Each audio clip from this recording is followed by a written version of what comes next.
మౌన పోరాటం మౌన పోరాటం. అమ్మా విను. రుద్ర రుద్ర రుద్ర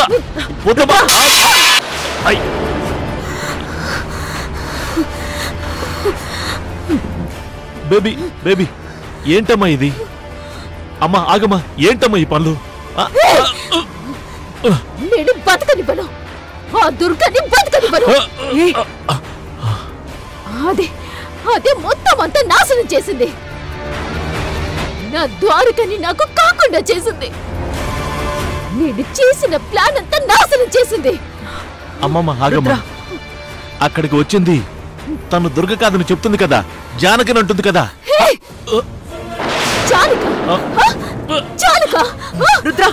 రుద్ర ఏంటి ఈ పిచ్చి పనులు? నీకేమైనా పిచ్చి పట్టిందా? అవును పిచ్చే. ఆ దుర్గని పట్టుకొని జానకి అంటుంటే నాకు పిచ్చెక్కిపోతుంది. అది ఆపేసి నా పెళ్లిని తలుచుకుంటే నాకు రగిలిపోతుంది. అది దూరం చేసిన నా ద్వారకని తలుచుకుంటే నాకు మెంటలెక్కిపోతుంది. రుద్ర రుద్ర నా ద్వారకని ఆ అవంతి దగ్గరికి చేర్చిన దుర్గని తలుచుకుంటే నాకు మెంటల్ ఎక్కుతుంది. సరే please, okay, control yourself. No control, no control. నేను కంట్రోల్ అవ్వను. ఆ దుర్గని నాశనం చేసే వరకు నాకు ఈ కోపం తగ్గదు. అది నేనేం మిస్ అయ్యానో మీకు తెలీదు. బేబీ వెళ్ళి ఆ జానకిని వెతికి పట్టుకోండి. అలాగేమ్మా, అలాగే. చూడండి, పెద్ద బిళ్ళలాగా బళ్ళు పెంచడం కాదు, బుర్ర పెంచు. నీ బుద్ధిని వాడు. బుద్ధి లేని వాళ్ళ రోడ్డు మీద తిరక్కు. అది జానకియో దుర్గనో మీకు ఎందుకు తెలియట్లేదు? బేబీ ఒక్కసారి అప్పటి జానకిని గుర్తు చేసుకోండి. జానకి ఈ దుర్గ ఒక్కటేనా? నిజంగా తను జానకి అయితే అంత స్ట్రాంగ్ గా అంత ఫాస్ట్ గా థింక్ చేయలేదు. ముందసలు జానకి ఎక్కడుందో వెతికి పట్టుకో, లేదంటే నేను నిన్ను బతకనివ్వను, నేనే చంపేస్తాను. ఓకే ఓకే బేబీ, బేబీ ఆగు. బేబీ ప్లీజ్, ఆవేశపడితే యూజ్ లేదమ్మా. నీకు కూడా చెప్తున్నాను, నువ్వు కూడా ఫిక్స్ అయిపో. అది దుర్గే. ఓకే, లేకపోతే నేను పెళ్లికి గంట ముందు మాట్లాడిన మాటల్ని వీడియో తీయలేదు. అది తీయించగలిగింది అంటే అది ఖచ్చితంగా జానకి కాదు. వెళ్ళండి వెళ్ళండి. ముందు అసలు ఆ దుర్గకి మన విషయాలన్నీ అంత స్పీడ్ గా ఎలా తెలుస్తున్నాయో కనిపెట్టండి. ఆ జానకిని కనిపెట్టండి. అలాగే అలాగేనమ్మా, ఇప్పుడే కనిపెడతాను. ఇదిగో 10 నిమిషాల్లో కనిపెట్టేస్తాను. ఏంటండి రుద్ర గారు అమ్మగారిని మించిపోయారు, మీరేంటి జానకమ్మ గారిని కనిపెడతాను అంటున్నారు? ఎరా జానకి ఏమన్నా జోబిలో ఉందా కనిపెట్టడానికి? జానకి ఎక్కడుందో దుర్గ ఎక్కడ దాచిందో? ఏంటండి? అవును, ఇదంతా నీతో చెప్తున్నానంటే చచ్చ బుర్ర పాడైపోయింది.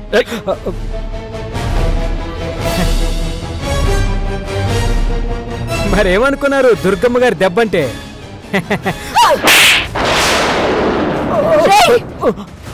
ఇప్పటికే మంటెక్కి ఉన్నాను. మాట్లాడవంటే చంపేస్తాను. బయటనిచ్చి వెళ్ళకనిచ్చి.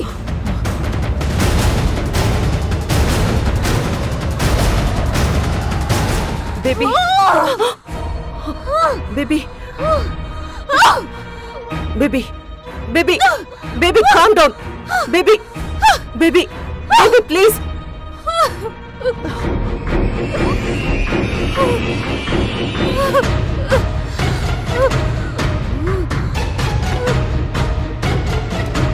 దుర్గా,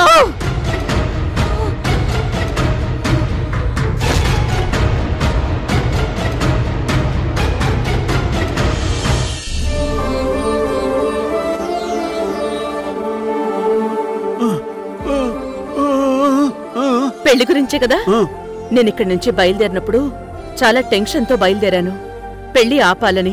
కానీ అసలు ఎక్కడ జరుగుతుందో ఎలా ఆపాలో ఏమీ అర్థం కాని అయోమయంలో ఉన్నాను. కాని దేవుడు కరుణించి దారి చూపించాడు రాముడు. దేవుడు కాదు, దేవతే దారి చూపించింది. ఆ దేవత ఎవరో కాదు నాన్నా, పెద్దమ్మే. అవును నాన్నా,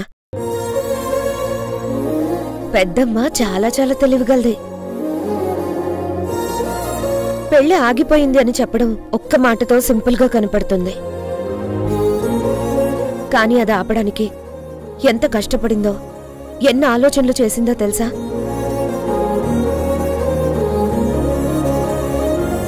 ఒక పక్క అవంతి వదిన్ని, ఇక్కడ నన్ను థ్రిల్లర్ సినిమాల్లో స్పైలాగా మార్చేసింది. అక్కడ నక్షత్ర వెనుక అవంతి వదిన్ని, ఇక్కడ రుద్ర వెనుక నన్ను పెట్టింది.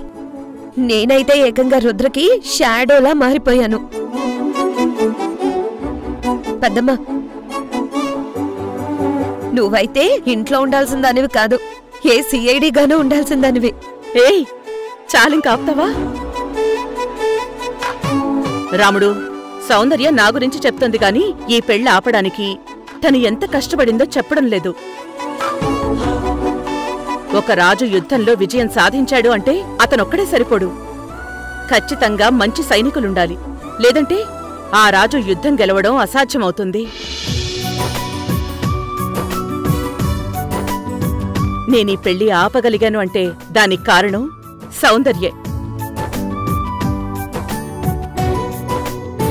సౌందర్య నేను చెప్పింది ఫాలో అయిపోయింది.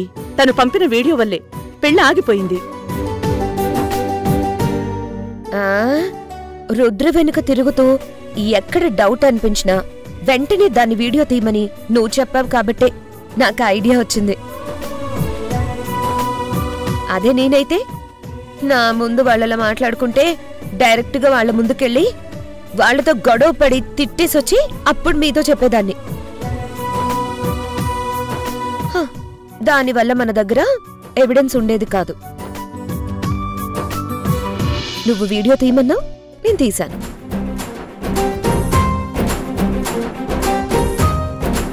అయినా నేనతన్ని ఎలా ఆపుతాను?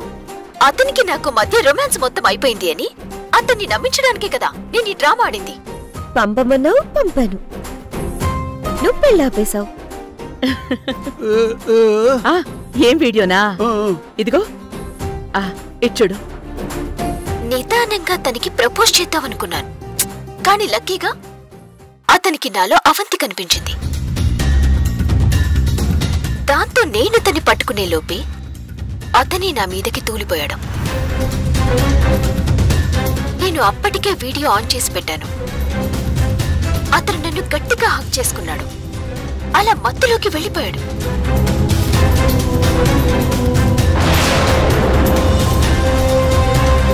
వెంటనే నేను ద్వారకని పక్కకి పడుకోబెట్టి నేను నా డ్రెస్, హెయిర్ అంతా చెరిపేసుకుని మార్నింగ్ అవ్వగానే మా ఇద్దరి మధ్య అంతా జరిగిపోయిందని ద్వారకని నమ్మించేశాను. అందరం కలిసి కష్టపడి పెళ్లి ఆపగలిగాం. నా కోడలి జీవితాన్ని కాపాడగలిగాను. అందరికంటే ముందెళ్లేవాడు స్వార్థపరుడు. అందరితో కలిసి నడుస్తూ అందర్నీ నడిపించేవాడు నాయకుడు అని నువ్వే చెప్పావు కదా పెద్దమ్మా. నువ్వు నిజమైన నాయకురాలివి. You are a great leader. అంత లేదు, నువ్వు చేసిన పనికి నేనే నీకు థ్యాంక్స్ చెప్పాలి. Thank you. ముందు పాలివు. తీసుకో రాముడు, తాగు రాముడు.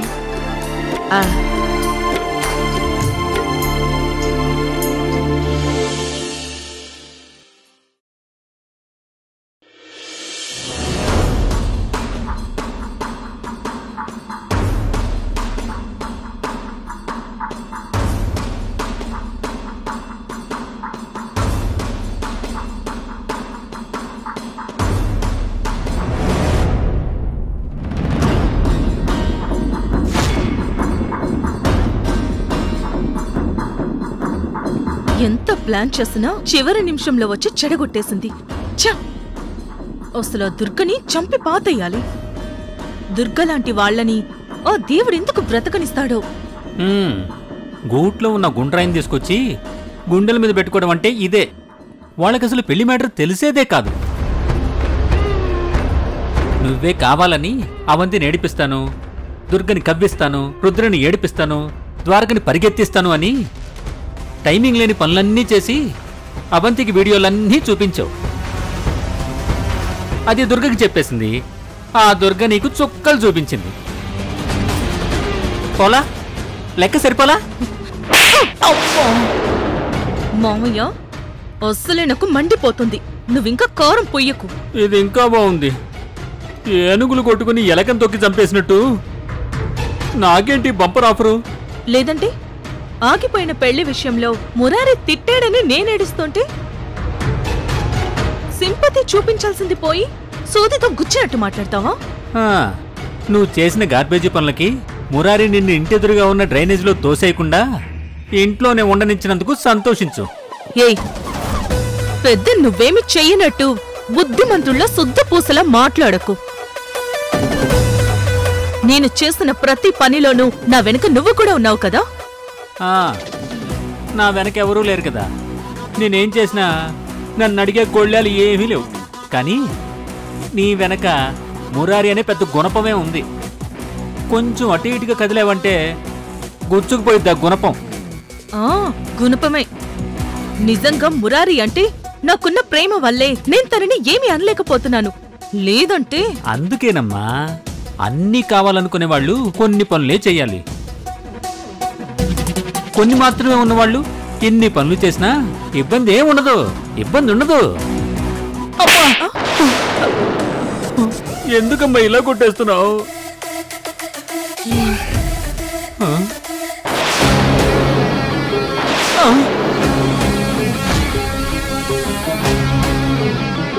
ఇదేంటి? నీ పక్కన ఉండాల్సిన చిన్నోడి బదులు పెద్దోడు కనబడుతున్నాడేంటి? నీ దెబ్బ ఇంత స్ట్రాంగ్ గా తగిలిందా? ఇది నా దెబ్బ. ఇందాక పడింది పోలీస్ దెబ్బ.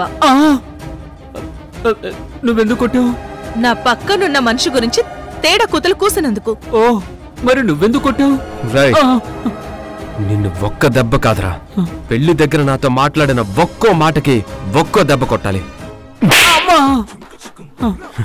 ఎరా, ఏం కూసావురా? నీకు ఒక్కళ్ళు లేరు, నాకు మాత్రం ఇద్దరు పెళ్ళాలని నేను పండగ చేసుకోవాలా? పెద్ద మనిషి 25 ఏళ్ళు దాటింది, అయినా ఒక్క పెళ్లి కూడా లేదు. నీకు ఆయనకిద్దరులాగా నీకిద్దరు. ఇప్పుడు ఇద్దరు లేరు కదా, నీ ఇష్టం. ఒక పెళ్ళంతని పండగ చేసుకో. నా పెళ్ళంతో కలిసి పండగ చేసుకోవాలో, ఫంక్షన్కి వెళ్ళాలో కొట్టదు. నువ్వు డిసైడ్ చేస్తావా? చేస్తావా? నేనెందుకు డిసైడ్ చేస్తాను బాబు?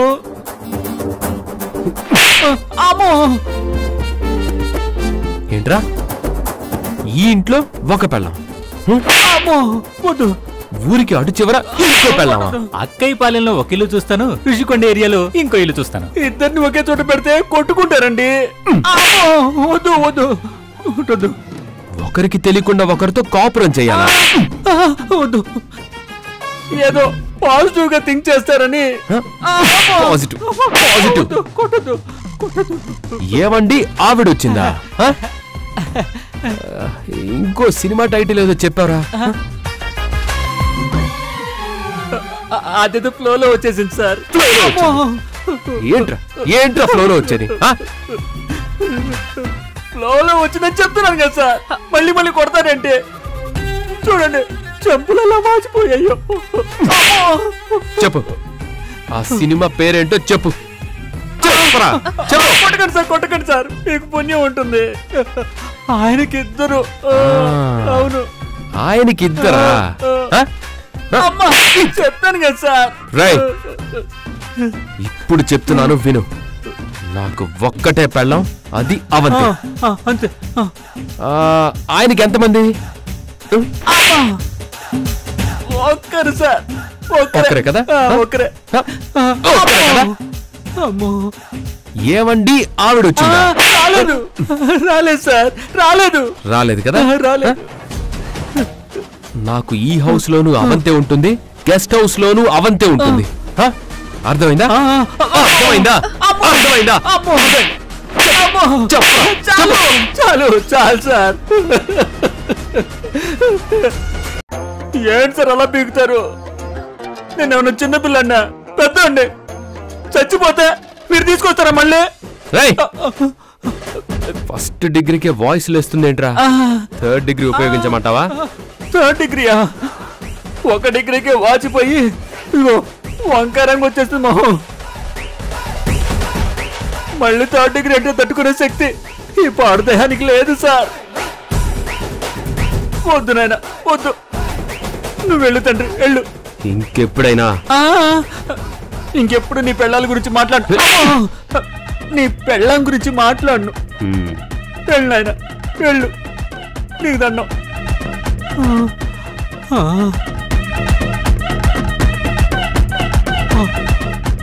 వామ్మో థర్డ్ డిగ్రీ అంట.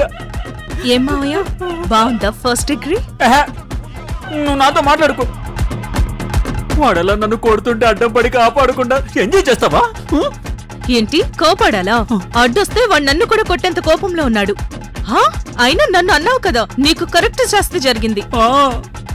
జరుగుతుంది జరుగుతుంది. ఇదిగో నువ్వు వెంటనే సువర్ణ వాళ్ళకి రుద్ర వాళ్ళకి దూరం అయ్యవని మురారికి నమ్మకం రాకపోతే త్వరలోనే నీకు ఇదే శాస్తి చేస్తాడు మురారి. మురారి నన్ను కొడతాడా? అవంతి ఇప్పటి వరకు జరిగిందంతా మురారికి చెప్పేసినా మురారి నిన్ను కేవలం తిట్టు వదిలేశాడంటే కారణం నీకు నెల తప్పడమే. లేదంటే ఈ పాటికి నిన్ను చితక్ కొట్టేసేవాడు. నీ కడుపే నిన్ను కాపాడింది.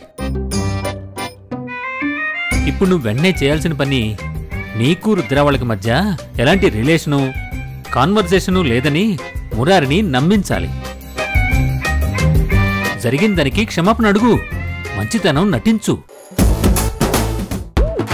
ఇగో మహేంద్ర వాళ్ళ గ్రూప్తో నువ్వు కటిపైపోయావని తెలిసేలా చెయ్యి. ఏంటి నేను చెప్పేది అర్థమవుతుందా? ద్వారక నన్ను కొట్టినందుకు నువ్వు సంతోషపడినా నిన్ను మురారి కొడితే నేను బాధపడతాను. నువ్వు నా మేనకోడలివి కదా. సారీ మావయ్య, అదేదో సరదాగా నేను ఏడిపించడానికన్నాను. కానీ ద్వారక కొడుతుంటే నాకు నిజంగా కోపం వచ్చింది. కానీ ఏం చేయలేక చూస్తూ ఉండిపోయాను. అసలు దీన్నంతటికీ కారణం ఆ దుర్గే. అక్కడికి వచ్చి పెళ్లి ఆపింది దుర్గే. దుర్గ గురించి నాకు తెలీదా? ఎంత జానకిలా నటించినా ఆ పొగరు ఆ దర్పం ఎక్కడికి పోతుంది? ఖచ్చితంగా అది దుర్గే. కనిపించకుండా పోయింది జానకే. మనకి ఆ జానకి ఎక్కడుందో తెలిస్తే అప్పుడుంటుంది అసలు మజా. ఆ ద్వారక గడికి అప్పుడిస్తా పెద్ద స్ట్రోక్.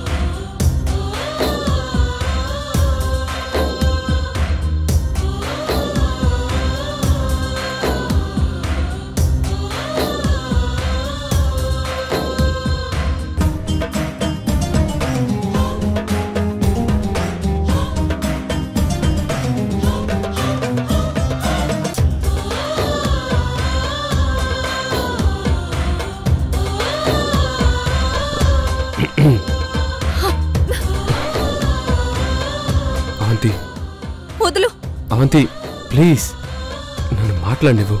ఏంటి నా మీద కోపంగా ఉన్నావా? ఏ ఉండదా? ప్లీజ్ అవంతి, నన్ను అర్థం చేసుకో. దీంట్లో నా తప్పేం లేదు. తప్పేమీ లేదా? నీ తప్పేమీ లేదా? నీ తప్పేమీ లేదా? నన్ను మర్చిపోయి ఆ పెళ్లి చేసుకోవడానికి రెడీ అయిపోయావు కదా, తప్పు కదా? నీ తప్పేం లేదా? అవంతి ప్లీజ్ అవంతి, నేను చెప్పేది విను. నేనేం విన్ను, నాకు తెలుసు. నువ్వు నన్ను మోసం చేయాలనుకున్నావు. లేదవంతి, నేను మోసం చేయలేదు. నేను అత్తే రావడం ఒక అరగంట లేట్ అయి ఉంటే ఖచ్చితంగా నువ్వు తాళి కట్టేసేవాడివి కదా, నన్ను మోసం చేసేవాడివి కదా. అవంతి ప్లీజ్, ప్రామిస్ గా చెప్తున్నాను, నేను నిన్ను మోసం ఎలా చేయగలను? నువ్వు లేకుండా నేను ఉండగలనా? ప్రాణం అవంతి నువ్వు. ఇవన్నీ కాదు, అన్ని అబద్ధాలే, అన్ని అబద్ధాలే. లేదవంతి, నిజం.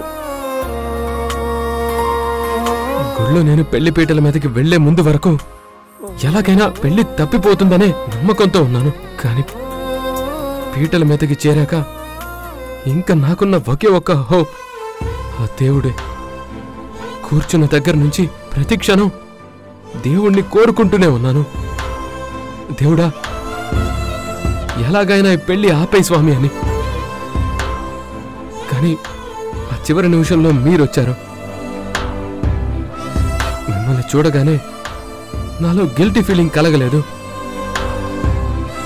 ఒక్కసారిగా గుండెల మీద నుంచి ఎంతో పెద్ద బరువు దించేసినట్టు అనిపించింది. మా అమ్మ ఏం చేసైనా సరే ఈ పెళ్లి ఆపేస్తుందనే నమ్మకం వచ్చేసింది. జానకి, దొరికేశాం.